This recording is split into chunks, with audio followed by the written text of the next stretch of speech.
एक जो हम सब लोग देखते हैं और दूसरा एक बहुत ही डार्क पहलू है। हमने जिस तरह की आपकी फ़िल्में देखी हैं पिछले 10-11 सालों में, तो हमें हमेशा ऐसा महसूस हुआ है कि you have this fascination towards the dark side of Mumbai. Is that true and why so? I think all of us have a gangster in us, na? Oh, really? So, no, मैं मुंबई 2000 में आया था और जो मुंबई की history है वो बहुत ही इंट्रीगिंग है। जो मुंबई की गलियां हैं, जो मुंबई की सड़कें हैं, जिसके बारे में हमने सुना था जब हम बड़े हो रहे थे, तो दैट इज़ वेरी इंट्रीगिंग। और कॉन्शियस ही नहीं, लेकिन लोग मेरे को ऐसी स्क्रिप्ट ऑफर करते हैं because they think it's my genre, और मुझे ऐसी पिक्चर बनाने का मज़ा आता है क्योंकि इसमें रिसर्च काफ़ी जाता है। इसमें रियलिस्टिक स्टोरी जैसे शूट आउट या एक अजनबी या अभी हसीना पारकर, तो उसमें रिसर्च करने का मज़ा आता है। जो एक्चुअल लोकेशन है उसको डुप्लीकेट करने का मज़ा आता है, और कैरेक्टर्स जो पिक्चर में लेते हैं तो we try and make them similar to the real life characters. But these are very interesting facts about Mumbai because it's such a cosmopolitan city, और उसमें grey shades हैं, they're rich, they're poor, we're all living together of different castes and creed, and I think that is the most amazing thing about our city, and I like to portray that on screen. Actually, I have to tell you, हम मुंबई में ऐसी ज़िंदगी जी रहे हैं जहाँ पर हम ये रियलाइज़ ही नहीं करते हैं कि छोटी छोटी गलियों में कितनी कहानियाँ हैं और क्या क्या हो रहा है। ये हमारा ही शहर है, ये आमची मुंबई है और यहाँ पर ये सब हो रहा है। So thanks to you we actually get an idea, you open a window for all of us कि ये भी मुंबई है। Not these streets. Now they're safer. I know that, absolutely. अच्छा, मैं आपसे भी जानना चाहूँगी मिसेस नाहिद खान कि साल 2017 जो है वो रहा है female oriented, women oriented films का, and once again we have Haseena Parkar. So क्या अलग है जो कि इस फिल्म के साथ में आप लोगों को दे रहे हैं?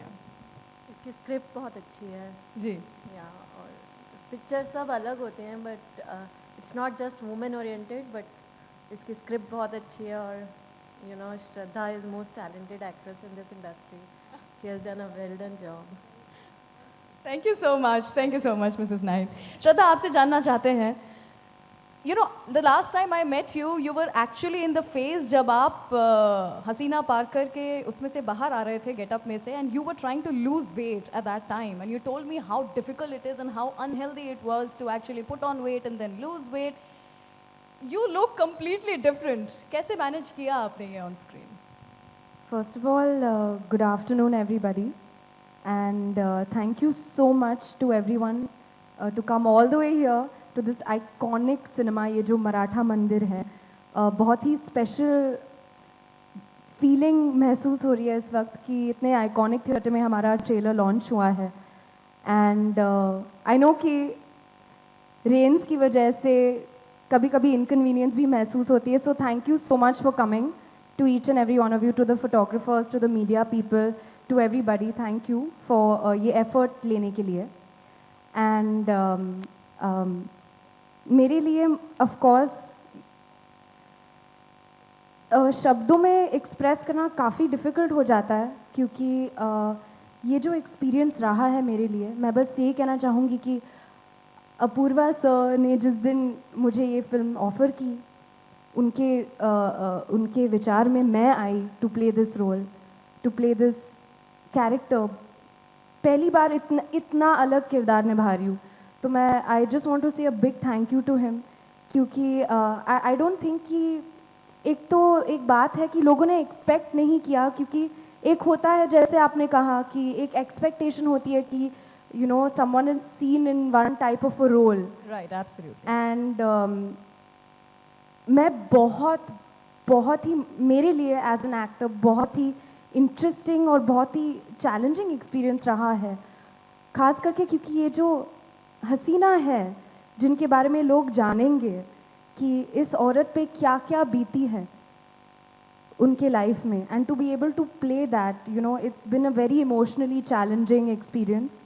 एंड I just hope कि सबको ट्रेलर पसंद आए and people enjoy the film as well. Thank you so much Shraddha, thank you. Siddhant, आपसे भी जानना चाहेंगे हम ये कि ऑफ स्क्रीन भाई से ऑन स्क्रीन भाई, मतलब दो टाइप के भाई हैं आप, एक तो भाई बोले तो भाई बने, भाई वर्ल्ड के भाई, और दूसरे अपनी बहन। ये फिल्म के लिए सबसे पहले कास्ट हुआ था। अच्छा, ओ वाह। कुछ 3 साल पहले आए थे, तो मुझे अपूर्वा सर का फ़ोन आया कि you know I want you to play Dawood Ibrahim. तो मैं बोला सर मस्ती मत करो यार, मैं और दाऊद इब्राहिम। तो he like no no, I just want you to convince me that you can look like him.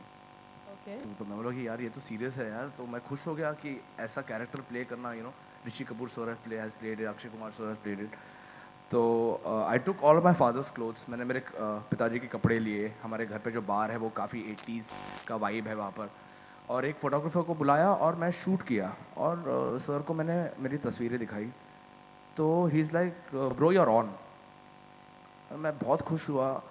I was casted with Sonakshi before and she couldn't do the film, so my sister came on board after that, Oh, which was lovely. completely the best thing that's happened to at my life, in my career, in my you know, after seeing all her success, she's been working so hard, and then to pull it out was just off the hook. How she's done it, how she's looked, and matlab, I can't believe that that is her, you know, that all Subhash, the makeup artist, Fasad sir, Eka, they have worked so hard for this film. I would just give it to all these technicians, you know, who just made us look like that, and of course Apurva sir, yeah. Wow, lovely, absolutely. बात बनती है बिल्कुल. तालियां तालियां हो जाएं for all the people who have worked behind their looks also. They've done a brilliant job. अंकुर, आपसे भी जानना चाहेंगे, you are playing Hasina पारकर's husband in the film, Ibrahim.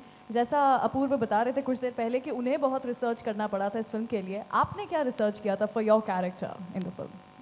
जी, मैं जब पहली बार अपूर्वा से इसके लिए मिला था तो उन्होंने मुझे पहले दिन ही होमवर्क दे दिया था कि जाओ इसके ऊपर पहले ऐसे लिख के आओ कि जी। बिकॉज मेरी एंट्री फिल्म में तब होती है जब मैं हसीना से फर्स्ट टाइम मिल रहा हूँ अपनी वेडिंग पे, तो उससे पहले की कोई बैक स्टोरी नहीं है। तो काफ़ी दिनों तक मैंने ये चीज़ लिखी, फिर वापस गया, फिर काफ़ी डिटेल में कैरेक्टर की ब्रीफ दी इन्होंने कि इब्राहिम जो थे वो काफ़ी लंबे थे, रौबदार पठान थे और काफ़ी हंसमुख नेचर के थे, वेजिटेरियन रेस्टोरेंट चलाते थे नागपाड़ा में, और उनको फिल्मों का बहुत शौक था, तो वो स्टंट मैन का काम भी करते थे साइड में। जी. तो ये सब जानने के बाद हमारी वर्कशॉप भी हुई थी, काफ़ी दिन उस पर काम किया, फिर श्रद्धा भी काफ़ी प्रिपेयर्ड आई थी, तो just first day script reading में ही हम लोगों का तालमेल सही बैठा और उसके बाद वी स्टार्टेड ऑफ, तो it was very good. Wow, wow, wow. We can't wait.